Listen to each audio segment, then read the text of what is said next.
गुरु प्यारी साध संगत जी, नमस्कार जी। आप सब कैसे हो? आशा करती हूँ बाबा जी के श्री चरणों में अरदास करती हूँ कि मालिक के कृपा से, निरंकार दातार की मेहरबानी से आप सब बहुत खुश होंगे, मौज बहार में होंगे और अवश्य ही भजन सिमरन में होंगे। साध संगत जी, मैं हाजिर हूँ आज आप सभी से एक बहुत ही खूबसूरत साखी साझा करने के लिए। उम्मीद करती हूँ ये साखी आप सभी को बहुत पसंद आएगी। तो साथ संगत जी, चलिए आइए समय न गवाते हुए शुरू करते हैं जी। साथ संगत जी, किसी गांव में एक संत घर घर जाकर भिक्षा मांग रहे थे। घूमते घूमते संत एक दुकान पर पहुंच गए।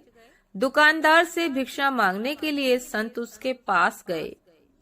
दुकान में बहुत सारे छोटे बड़े डिब्बे रखे हुए थे। दुकान की सजावट बहुत अच्छी थी। संत उसकी दुकान देखकर बहुत प्रभावित हुए। संत ने दुकानदार से पूछा कि भाई, तुमने इतने सारे डिब्बों में क्या क्या भर रखा है? दुकानदार ने जवाब दिया कि घर के लिए जरूरी सभी चीजें हैं, किराने का सामान है, मसाले और अन्य चीजें हैं। संत ने एक डिब्बे की ओर इशारा करते हुए पूछा कि भाई, उस डिब्बे में क्या है? दुकानदार ने कहा कि उसमें तो लाल मिर्च है। संत ने दूसरे डिब्बे के बारे में पूछा तो दुकानदार ने बताया कि उसमें नमक है।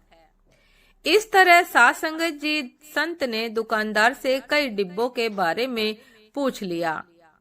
दुकानदार संत के सम्मान में उनके सभी सवालों का जवाब दे रहा था।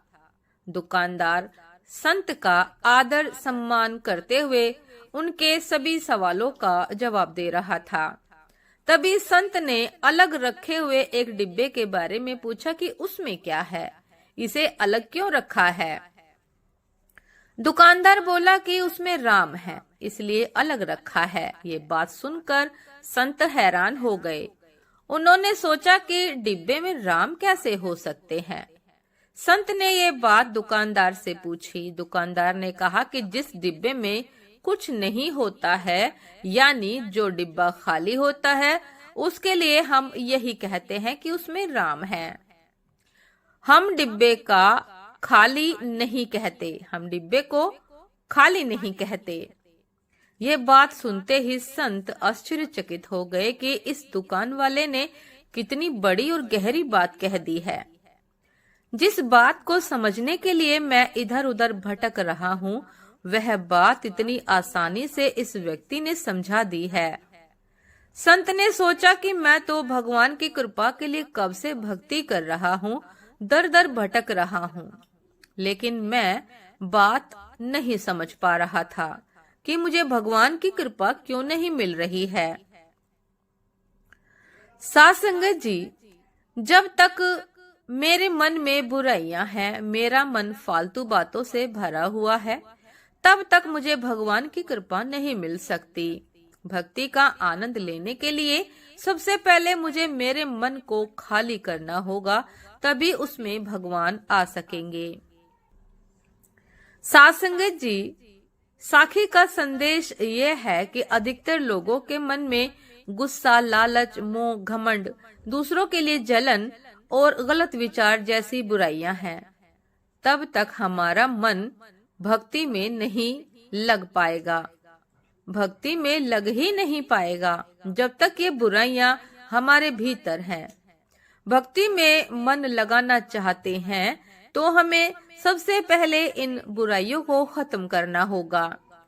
जब मन शांत और पवित्र हो जाएगा तो भक्ति में आनंद भी मिलेगा और भगवान की कृपा भी मिल जाएगी।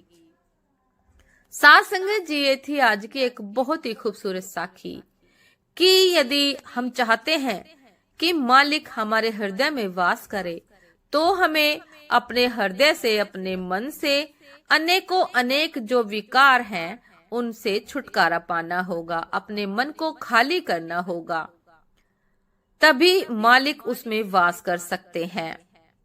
उम्मीद करती हूँ साध संगत जी की ये साखी आप सभी को बहुत पसंद आई होगी। यदि पसंद आई हो साध संगत जी, तो लाइक, कमेंट, शेयर करना ना भूलिएगा।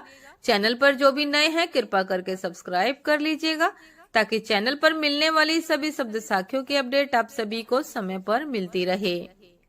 साथ संगत जी, आप हमें इंस्टाग्राम पर भी फॉलो कर सकते हैं। इंस्टाग्राम का लिंक डिस्क्रिप्शन बॉक्स में दिया गया है। साथ संगत जी, दासी को भी आज्ञा दीजिए। आपसे फिर मुलाकात होती है एक नए शब्द साखी के साथ, एक नए विचार के साथ। तब तक के लिए नमस्कार जी। सदा खुश रहिए, मुस्कुराते रहिए, भजन सिमरन अवश्य करते रहिए और अपने मन से गलत विचारों का त्याग कीजिए। नमस्कार जी।